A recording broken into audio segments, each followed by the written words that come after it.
diskotéka ako každá iná, ale tu nejde iba o tanec.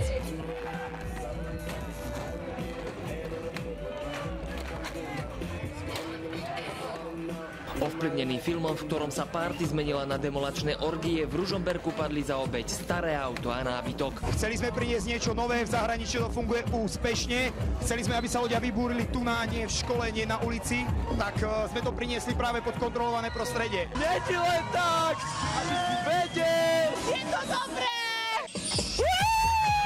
Mladí boli ako otrhnutí z reťaze, kopali, trieskali, búchali, rozbíjali všetko, čo im prišlo pod ruky. Nakoniec sa vrhali do bazéna. Psychologička hovorí, kým to má mantinely, nech sa páči. Niekedy človek potrebuje ventilovať hnev, zlosť a nie vždy to dokáže adekvátnym spôsobom. Tedy možno je lepšie si buchnúť do niečoho, čo je na to určené. Samozrejme, že ho rozbijeme, veď preto tu je! Rezorderka žije! Mladí majú v sebe energiu a chceme, aby sa vybúrili tu a nie ďalej v meste. Cieľom tejto akcie je, aby tí ľudia ostali kľudní. Noc v uliciach Ružomberka bola nakoniec spokojná, štátni mestskí policajti ju zhodnotili ako normálnu. Ľubo Fronko, televízia Markíza.